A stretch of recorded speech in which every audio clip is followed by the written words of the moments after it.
Hello guys, I am निकी और आप देख रहे हैं अपना YouTube channel IQ students point. Guys, जैसा कि आप लोगों को कल मैंने क्या पढ़ाया था, हमने वर्ल्ड ट्रेड ऑर्गेनाइजेशन को थोड़ा सा पढ़ा था। उसके जो एक वर्ल्ड ट्रेड ऑर्गेनाइजेशन के अंदर, इस टॉपिक के अंदर जो एक सब टाइटल था, हमने उसको पढ़ा था। ठीक है। सो वर्ल्ड ट्रेड ऑर्गेनाइजेशन को और यूनाइटेड नेशन एंड बाकी सबको मैं आपको इसलिए इतना डीप पढ़ा रही हूँ ताकि आप लोग अपने नोट्स ईजिली बना सको, आप लोगों को कोई प्रॉब्लम ना आए, क्योंकि मैक्सिमम बच्चे जो हैं बुक परचेस नहीं कर पा रहे हैं। दैट्स वाई मैं क्लासेस को पार्ट्स में डिवाइड करके थोड़ा आपका मटेरियल ज़्यादा करने की कोशिश पूरी कर रही हूँ। ठीक है स्टूडेंट, सो आज का टॉपिक हम स्टार्ट करते हैं। So let's start. और आज का टॉपिक हमारा स्टार्ट होगा role of world trade organisation से। ठीक है, कि व्यापार संगठन की भूमिका है क्या, WTO की भूमिका क्या है। ठीक है, देखो वर्ल्ड ट्रेड ऑर्गेनाइजेशन ना एक तरीके से गेट का ही रिप्रेजेंटेटिव इंस्टीट्यूट मानी जाती है। ठीक है, गेट के बारे में पीछे आपने पढ़ा था, general agreement of tariff and trade. ठीक है, तो इसका नाम चेंज करके ही आगे वर्ल्ड ट्रेड ऑर्गेनाइजेशन रखा गया। वो वाली वीडियो आप सुनकर अब आगे से इसको लिंक करेंगे ना, तो आपको समझ आ जाएगा कि मैंने पीछे आपको क्या पढ़ाया है और आगे मैं अब आपको क्या पढ़ा रही हूँ। ठीक है, सो अब आगे की तरफ बढ़ते हैं। तो 1947 की बात है और 1995 तक गेट और वर्ल्ड ट्रेड ऑर्गेनाइजेशन दोनों ही एक दूसरे के आपस में सदस्य रहे। ठीक है, अब जैसे कि मान लो कि मेरा नाम कुछ और है और मैंने अपना नाम कुछ और रख लिया, लेकिन बंदा तो एक ही रहा ना। वैसे ही आपका नाम कुछ और है, आपका घर में कुछ और होगा, रियल नेम कुछ और होगा, है ना। तो बंदा तो, बच्चा तो एक ही है, इंसान तो एक ही है, बस उसके नाम दो दो तीन तीन हो गए हैं। वही चीज़ वर्ल्ड ट्रेड ऑर्गेनाइजेशन के साथ हुई। क्या हुई कि उसको गेट के नाम से जाना जाता था, अब उसको वर्ल्ड ट्रेड ऑर्गेनाइजेशन के नाम से जाना गया। और ये सारा सिलसिला 1947 से 1995 के बीच तक चलता रहा। फिर 2012 के अंत का टाइम आ गया और इसमें 158 राष्ट्र इसके सदस्य बन चुके थे। ठीक है, अगेन रिपीट कर रही हूँ कि राष्ट्र को पॉलिटिकल साइंस में कंट्री बोलते हैं, तो राष्ट्र लिखा जाता है या राज्य लिखा जाता है। ठीक है, तो कंफ्यूज बिल्कुल भी मत होना आप लोग, कभी ये सोचो कि मैम आप किसी स्टेट की बात कर रहे हो या कुछ और है। ऐसा कुछ भी नहीं है, यहाँ पे कंट्रीज की ही बात हो रही है। ठीक है, सो 2012 के एंडिंग तक 158 कंट्रीज इसमें ऐड हो चुकी हैं। और इस संगठन का जो हमारा हेडक्वार्टर है, मुख्यालय है, वो जेनेवा में है। और वर्ल्ड ट्रेड ऑर्गेनाइजेशन का जो मेन पर्पस है ना, वो अंतर्राष्ट्रीय व्यापार, इंटरनेशनल ट्रेड को बढ़ावा देना है और उसके ऊपर फोकस करना है कि किसी कंट्री को या किसी भी उसको कोई परेशानी ना हो। ठीक है, अगेन गेट की जो फुल फॉर्म है मैं रिपीट कर रही हूँ। गेट की फुल फॉर्म है general agreement on tariff and trade, and उसके ही जो रूप में आगे चीज़ आई वो है वर्ल्ड ट्रेड ऑर्गेनाइजेशन, जिसको हम WTO बोलते हैं। ठीक है, सो इसके जो इम्पोर्टेंट काम थे उसको हम पहले समझते हैं। जैसे जो हमारी MNCs एंड TNCs जो आपने इंटरनेशनल रिलेशन में पढ़ा था, इनफैक्ट आप अभी आगे भी पढ़ोगे MNCs एंड TNCs, आपका नेक्स्ट टॉपिक है इसी के अंदर। तो उन सब के समझौते के लिए एक मंच के रूप में इसने काम करा। कि जैसे कि कभी होता है ना, स्कूल में प्रेयर होती है, स्टेज पर जाकर प्रेयर पढ़नी पड़ती है, बोलते हैं बच्चे। ठीक है, फिर वो स्टेज पर होती है, तो वही स्टेज हमारा वर्ल्ड ट्रेड ऑर्गेनाइजेशन बना। किस चीज़ में? MNCs एंड TNCs, बहुराष्ट्र कंपनियों के लिए। ठीक है, दूसरी चीज़ कि जो हमारी बहुपक्षीय व्यापार समझौतों को भी इनने लागू करा। बहुत बहुत तरीकों के जो हमारे समझौते हुए, चाहे गुप्त संधियाँ हुई, सामने समझौते हुए, कुछ भी हुआ, इसने उन सबको लागू करा। तीसरी चीज़, व्यापारिक विवादों को बहुत ज़्यादा निपटाया, जो व्यापार को लेके विवाद होते हैं। ठीक है, जैसे कि आप लोगों को पता होगा कि हमारे इंडिया में मॉनेटरी फंड से फंड लिया गया था, मतलब वर्ल्ड बैंक से पैसा लिया गया था। ठीक है, तो ये बात है थोड़ी पुरानी। तो वो पैसा इंडिया का जो प्राइम मिनिस्टर है वो नहीं लौटा पाए थे समय पर, तो उसकी वजह से वाद विवाद होने लगे थे। ठीक है, अब यही चीज़ बाहर कंट्री में भी कोई और करता है तो वाद विवाद बढ़ना कंपलसरी होता है। तो उसी चीज़ को ध्यान में रखते हुए जो वाद विवाद हो जाते हैं व्यापार को लेकर, या फिर हमारे व्यापार के अंदर आ गया बाकी चीज़ों की, इम्पोर्ट एक्सपोर्ट का, कि चाइना का माल इंडिया आया, इंडिया ने पेमेंट नहीं करी, इंडिया का माल कहीं गया, किसी और ने पेमेंट नहीं करी, तो वो व्यापारिक जो मुद्दे आ जाते हैं ना, उन सब का निपटारा करना भी हमारा वर्ल्ड ट्रेड ऑर्गेनाइजेशन का काम है। चौथी चीज़ है कि हमारी आर्थिक नीतियों को बनाने के लिए बहुत हेल्पफुल है।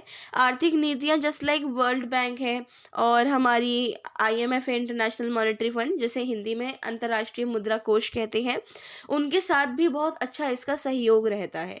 ठीक है, तो हमारी पॉलिसीज़ बनाने में किससे रिलेटेड, ट्रेड से रिलेटेड पॉलिसीज़ बनाने में काफ़ी ज़्यादा हेल्पफुल ये रहता है। ठीक है, अब इसको हम थोड़ा सा और इसके अंदर जो पॉइंट्स हैं उनको पढ़ेंगे, समझेंगे, और वो है सबसे पहला पॉइंट, विवाद निवारण प्रक्रिया। डिस्प्यूट सेटलमेंट प्रोसीजर हमारा क्या है? देखो, विवाद निवारण प्रक्रिया का जो मेन मकसद होता है ना, विवादों को एक पॉजिटिव वे में सॉल्व करने का होता है, सकारात्मक तरीके से हल करने का। ठीक है, तो उस चीज़ में क्या एक ये रहता है कि अब देखो, जैसे कि आप लोगों का कोई लड़ाई झगड़ा हुआ क्लास को लेकर, उसके अंदर मैं टीचर हूँ, मुझे मेरा फ़र्ज़ बनता है, मैंने आप दोनों की क्लासेस के झगड़े को सुलझाया, लेकिन वो मेरा फ़र्ज़ पॉजिटिव वे में बनेगा। मैं कोशिश ज़्यादा से ज़्यादा करूँगी कि आप लोगों में ना मैं बुरी बनूँ, ना आप दोनों में से कोई बुरे बनो, और जो मामला है, जो मुद्दा चल रहा है, वो भी सॉल्व हो जाए। तो ये होता है हमारा पॉजिटिव मसला, मतलब पॉजिटिव तरीके से किसी भी मुद्दे को या मसले को या फिर किसी भी बात को हल करना। ठीक है, तो ये विवाद निवारण प्रक्रिया के अंदर ये चीज़ आती है। एक ऐसे पैनल का भी गठन किया जाता है जो सदस्य देशों के बीच में वाद विवादों को उत्पन्न करते हैं, मतलब पैदा करते हैं, और साथ में उनको ढूंढने की कोशिश की जाती है कि कहाँ, कैसे, कब से बढ़ावा मिलता है। ठीक है, तो उसके लिए कि मतलब ये देखना ज़रूरी है कि कहाँ से जो हमारे वाद विवादों के बीज हैं वो बोए जा रहे हैं। ठीक है, महीनों और कभी कभी तो बहुत सालों तक भी वाद विवाद चलते रहते हैं। इसके अंदर, किसके अंदर हम क्या पढ़ रहे हैं अभी? विवाद निवारण प्रक्रिया। ठीक है, तो ये जो है इसके अंदर जो है बहुत टाइम तक वाद विवाद चलते रहते हैं। फिर 2008 का एंडिंग का टाइम आया था और 370 मामले पैनल के सामने रखे गए थे, जिनमें से 140 तो हल हो गए थे, लेकिन जो बाकी मामले थे उनका निपटारा करने के लिए इंटरनेशनल कोर्ट, अंतर्राष्ट्रीय न्यायालय में जाए बिना वो सॉल्व नहीं हो सकते, तो उनको वहाँ पर पहुँचाया गया और उनको सॉल्व करने की कोशिश की जा रही है। तो 370 में से 140 तो सॉल्व हो चुके हैं, बाकी का मैटर बचता है, वो भी जल्द ही सॉल्व हो जाएंगे। ठीक है, अब आता है विश्व व्यापार संगठन के क्रियाशील अंग, functioning component of world trade organisation. ठीक है, इस पॉइंट को हमने कुछ सबटाइटल्स में डिवाइड किया है। इसके जो अंग है, जैसे कि अब जो आप अंग इसके बारे में पढ़ोगे, सबसे पहला है व्यापार विषयक सैद्धांतिक संपदा अधिकार, दूसरा है व्यापार विषयक निवेश उपाय और कृषि विषयक समझौते। ठीक है, तो इन सब का काम क्या आ जाता है, और एक और है चौथा पॉइंट आपका, वो है हमारा व्यापार और नौकरी विषयक सामान्य समझौता, जिसको हम गेट्स बोलते हैं इंग्लिश में, general agreement on trade and service. ठीक है, फोर्थ पॉइंट में लिखना भूल गई, सॉरी स्टूडेंट्स, इसलिए मैंने आपको बता दिया है। अगेन मैं रिपीट कर देती हूँ, फोर्थ पॉइंट है व्यापार और नौकरी विषयक सामान्य समझौता, और इंग्लिश में इसको बोलेंगे general agreement on trade and services. ठीक है, तो जो हमारी बौद्धिक संपदा है ना, उसके अंडर में ट्रेडमार्क और पेटेंट के मामले आते हैं, इस बात को समझो पहले आप।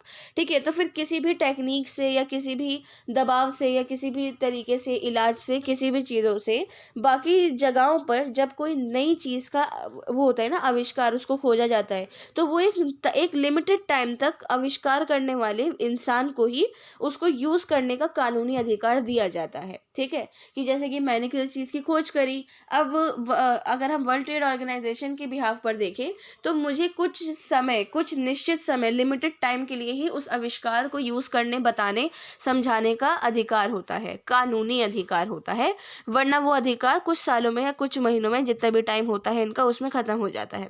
तो वर्ल्ड ट्रेड ऑर्गेनाइजेशन के अंदर ना नौकरी और रोज़गार जो एरिया है वो भी शामिल होता है, और एक देश के पेशेवर और व्यावसायिक कौशल रखने वाले लोग बहुत आसानी से दूसरे देश में जा सकते हैं।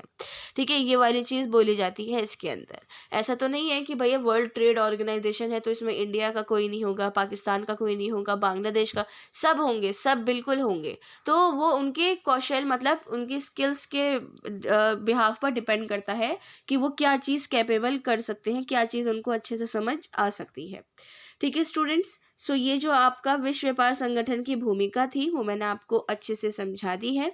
अब आता है हमारा नेक्स्ट टॉपिक और वो है विकासशील देशों पर विश्व व्यापार संगठन का प्रभाव। विकासशील जो हमारी डेवलपिंग कंट्रीज थी, डेवलपिंग कंट्रीज कौन सी हो गई, जो आज़ादी के बाद की कंट्रीज हैं, India, Myanmar, Bangladesh, Pakistan and all, ठीक है। तो वो सारी कंट्रीज की यहाँ बात हो रही है। तो विकासशील देशों के जो हमारी इकोनॉमिक एरिया है ना, उसको कैसे लाभ पहुंचा था। सबसे पहले टेक्निकल सपोर्ट हम समझते हैं। टेक्निकल सपोर्ट, तकनीकी सहयोग में क्या पता लगता है कि जो हमारे डेवलपिंग वो है ना देश, वो डेवलप जो हमारे देश हैं उनसे टेक्नोलॉजीज़ ना पा सकते हैं, ठीक है। जैसे कि आज के टाइम पे अगर हम देखें, ज़्यादा पुराना भी ना जाएं, बिल्कुल आज के टाइम पे ही देखो, तो जो चीज़ जापान में, चाइना में बहुत पुराने टाइम से थी, वो चीज़ें अब डेवलपिंग कंट्रीज़ में आनी शुरू हुई हैं। इंडिया में, बांग्लादेश में, पाकिस्तान में वो चीज़ें वो बहुत पुराने टाइम से यूज़ कर रहे हैं, उनको उसको समझ रहे हैं, पढ़ रहे हैं। लेकिन वही चीज़ वो क्यों, क्योंकि जापान जो है वो डेवलपिंग कंट्री था, लेकिन वो अपना डेवलप कर चुका है, ठीक है। उसने पूरी मेहनत करी, वहाँ का हर शख्स आपको पढ़ा लिखा मिलेगा, मतलब एजुकेटेड मिलेगा ही मिलेगा। तो उससे क्या प्रॉफिट होता है कि आपकी, मतलब जैसे कि अगर जैसे अब बोला जाता है कि देश का भविष्य कौन है, आप लोग हैं, आप जो जनरेशन है पढ़ रही है वो लोग हैं। तो अगर वो ही नहीं पढ़ेंगे तो फिर हमारे देश की उन्नति कैसे होगी, ठीक है। तो वो वाली बात को यहाँ बताया गया। तो यूरोप का जो डेवलपमेंट हुआ था, उसके बाद भारत से टेक्निक सहयोग कर रहे थे वो लोग, क्योंकि इस संबंध में जर्मनी और रूस का व्यवहार ना बिल्कुल सराहनीय रहा था। ये वाली बात सब जानते हैं। Second world war, first world war में क्या हुआ, क्यों हुआ, कैसे हुआ, वो सब ने बहुत अच्छे से पढ़ रखा है। नेक्स्ट है आपका विश्व व्यापार में हिस्सेदारी, ठीक है। विश्व व्यापार में हिस्सेदारी हमारी शेयर इन वर्ल्ड ट्रेड आ जाता है, और ये उम्मीद की जाती है कि वर्ल्ड ट्रेड ऑर्गेनाइजेशन की जो हेल्प है वो पूरे विश्व में ट्रेड के रूप में स्पेशली डेवलपिंग कंट्रीज़ को मिलेगी, ठीक है। तो ये वाली बात है कि मतलब इसमें सबसे ज़्यादा हिस्सा किनका माना जाता है, डेवलपिंग कंट्रीज़ का, कि अभी डेवलप कर रही है। अब जैसे कि बच्चा है वो अभी बढ़ रहा है, तो उसको हम आगे का तो पढ़ा नहीं सकते ना। जब वो जितनी एज तक बढ़ रहा है, जितना उसका दिमाग बढ़ रहा है, उस हिसाब से ही पढ़ाएंगे। तो वही वाली चीज़ कि जिस कंट्री जिस हिसाब से बढ़ रही है, उस हिसाब से वर्ल्ड ट्रेड ऑर्गेनाइजेशन उसकी हेल्पफुल काफ़ी रह सके, ठीक है। तो मल्टी फाइबर समझौते से भारत को आशा थी कि उसके कपड़े, वस्त्र और निर्यात बहुत ज़्यादा बढ़ जाएंगे। मल्टी फाइबर एग्रीमेंट हुआ था, और उससे ये इंडिया को एक तरीके से ये बहुत आशा सी हो गई थी, बहुत उम्मीदें लग गई थी कि हाँ, हमारा जो विश्व व्यापार हो रहा है कपड़ों का, या क्योंकि कपड़ों के लिए, कपड़ों का माल सारा सूरत से आता है, सभी जानते हैं, और मिल जो है हमारी कपड़ों की वो सूरत में ही है, ये भी सब जानते हैं। सूरत से ही कपड़ा बन के आता है, ये भी सब जानते हैं, ठीक है। तो वही चीज़ को कि इंडिया को ना एक उम्मीद सी हो गई, उन्होंने मतलब एक तरीके से ये वाली बात को मान लिया कि हाँ, हमारा ट्रेड ऑर्गेनाइजेशन मदद करेगा किस में, हमारे व्यापार को आगे बढ़ाने में, ठीक है। और भारत कृषि उत्पादों के निर्यात में भी बहुत ज़्यादा वृद्धि हो गई थी, क्योंकि ब्रिटिश काल के टाइम पर जो थे हमारा कृषि वगैरह इतना ज़्यादा डेवलप नहीं था, सब हाथों से ही होता था, सब कुछ होता था। लेकिन उसके बाद क्या होने लगा, ब्रिटिशर्स ने टेक्निक्स का यूज़ करके जल्दी जल्दी कृषि करना शुरू कर दिया था, तो उससे इंडिया को भी काफ़ी प्रॉफिट हुआ आफ्टर आज़ादी। अब आता है हमारा नेक्स्ट पॉइंट, प्रतियोगिता का लाभ, कंपटीशन एडवांटेजेस, ठीक है। प्रतियोगिता मतलब कंपटीशन के रूप में काम करता है, उससे जो हमारी कार्य कुशलता है उसमें वृद्धि होती है, ठीक है। उसके साथ साथ जो हमारे उद्योगपतियों का जो उत्पादन विस्तार है ना, उसमें भी बहुत अच्छा माल बनने लगता है कि हाँ, जैसे कि अगर मैं ट्रेड कर रही हूँ, मैं बाहर से कुछ मंगा रही हूँ, कुछ कर रही हूँ या बेच रही हूँ, तो मुझे प्रॉफिट होगा। क्यों? क्योंकि मैं वो ऐसी चीज़ बेच रही हूँ जो बाहर लोग खरीदते हैं, पहनते हैं, तो वो चीज़ क्या हो जाएगा, मुझे यहाँ पर प्रॉफिट होगा उसका। ये वाली चीज़ यहाँ बताई गई है। अब है आपका आगे का पॉइंट। अब आता है मेन टॉपिक, जिस पर एक सेपरेट क्वेश्चन आता है, जो मैंने आपको वीडियो के स्टार्टिंग में भी बताया था, ठीक है। और वो है हमारा कौन, G77, यानी 77 का समूह या group, the group of G77, ठीक है। इस चीज़ पर पूरा फोकस रखना, इस चीज़ को बहुत बेहतरीन तरीके से समझना। अगर आपने इसको समझ लिया तो इसको लिखना आपके लिए कोई भी बड़ी बात नहीं रहेगी। देखो भाई, क्या बात आती है, जब फर्स्ट वर्ल्ड वॉर ख़त्म हुआ तो सेकेंड वर्ल्ड वॉर हुआ, सेकेंड वर्ल्ड वॉर ख़त्म हुआ तो शीत युद्ध आ गया, कोल्ड वॉर आ गया। अब कोल्ड वॉर जो थी हमारी विचारधाराओं की लड़ाई थी, और पूरी दुनिया जो थी वो हमारे 2 पार्ट्स में डिवाइड हो गई थी। कौन से 2 पार्ट्स थे वो? सोवियत रूस में और दूसरा अमेरिका के हाथों में, ठीक है। तो अमेरिका की तरफ एक आधी दुनिया थी और सोवियत रूस की तरफ आधी दुनिया थी। तो इन दोनों गुटों को ना सोवियत गुट और एंग्लो अमेरिका गुट के नाम से पुकारा जाने लगा था। ये चीज़ आपने 12th में पढ़ी थी, बहुत डीपली पढ़ी थी। तो इस पार्टीशन के बाद ना एक आइडियोलॉजिकली चीज़ का उदय हुआ, उसका मतलब जन्म हुआ। आइडियोलॉजी कि मतलब सबको पता है कि सेकेंड वर्ल्ड वॉर के बाद शीत युद्ध शुरू हुआ, और शीत युद्ध एक विचारधाराओं की लड़ाई थी जिसमें वेपन्स वगैरह का यूज़ नहीं होता था, सिर्फ विचारधाराओं में ही आपस में एक दूसरे को मार देते थे, ठीक है। खैर मजाक था ये। तो ये वाली चीज़ को लेकर लोकतांत्रिक पूंजीवादी शक्ति और कम्युनिस्ट सत्तावादी ताकतों के बीच में देश जो था, कंट्री जो थी, अर्थ जो थी वो फंस चुकी थी, ठीक है। एक तो लोकतांत्रिक वाले एक तरफ आ गए थे और एक तरफ आ गए थे पूंजीवाद वाले, अमेरिका वाले। पर कुछ समय बाद इनकी जो मान्यताएं थी वो बदल गई, क्योंकि आपने देखा शीत युद्ध कब खत्म हुआ था, मुझे कमेंट में ज़रूर बताइएगा, क्योंकि आपने इसको पढ़ रखा है, ठीक है। तो शीत युद्ध खत्म होने के बाद ये बात सामने आई और इस चीज़ को महसूस किया गया कि विकसित देशों और अल्प विकसित देशों के बीच बहुत बहुत बड़ी खाई आ चुकी है। विकसित देश जो हमारे सब वो थे, अमेरिका, रूस, चाइना वगैरह, मतलब चाइना भी काफ़ी टाइम बाद आज़ाद हुआ, लेकिन वो आज के टाइम पे विकसित देश है। मतलब बहुत टाइम बाद आज़ाद होने के बावजूद भी वो विकसित देश है, क्योंकि उसने अपने आप को डेवलप कर लिया। और अल्प विकसित देश होते हैं जो डेवलपिंग कंट्रीज़ हैं, just like India, Bangladesh and Pakistan and all, ठीक है। तो उस चीज़ के बीच में उन्होंने समझा, मतलब इस चीज़ को समझा कि यार हमारी विचारधाराओं से एक बहुत बड़ी खाई आ चुकी है, जो डेवलपिंग कंट्रीज़ हैं उनके लिए काफ़ी प्रॉब्लम हो रही है। क्योंकि आप एक बात नोट करो कि जब 1949 का टाइम था तो 47 में ही इंडिया आज़ाद हो चुका था, और शीत युद्ध हमारा कब ख़त्म हुआ है वो मैंने आपसे पूछा है, आप मुझे बताइएगा। तो उसके बाद जो हमारे डेवलपिंग या फिर डेवलप कंट्री थी, उनको बराबर एक दूसरे के लिए ना, मतलब एक तरीके से उनके विचार चलते रहते थे कि हाँ यार हो सकता है कि अगर मैं इसकी मदद करूँ तो आगे ये देश मेरे काम आए, या फिर यूँ करूँ तो वो मेरे काम आए, या यूँ करूँ तो मेरे काम आए, ठीक है। क्यों हमारे बहुत सारे इंडियन डॉक्टर्स अमेरिका में, रशिया में, चाइना में हैं? क्योंकि वो वहाँ जाके पढ़ते हैं, उन बच्चों को वहाँ जाके पढ़ने की परमिशन दी गई है अदर कंट्री में, ठीक है। और फिर वो क्या करते हैं, वो उनको या तो बहुत से बच्चे इंडिया वापस आ जाते हैं, वापस आके यहाँ किसी हॉस्पिटल में डॉक्टर बन जाते हैं, या लॉ कर लेते हैं, या कुछ और कर लेते हैं। तो या फिर बहुत सारे जो होते हैं वहीं पर ही कहीं एडजस्ट हो जाते हैं और अपना काम वहीं शुरू कर देते हैं।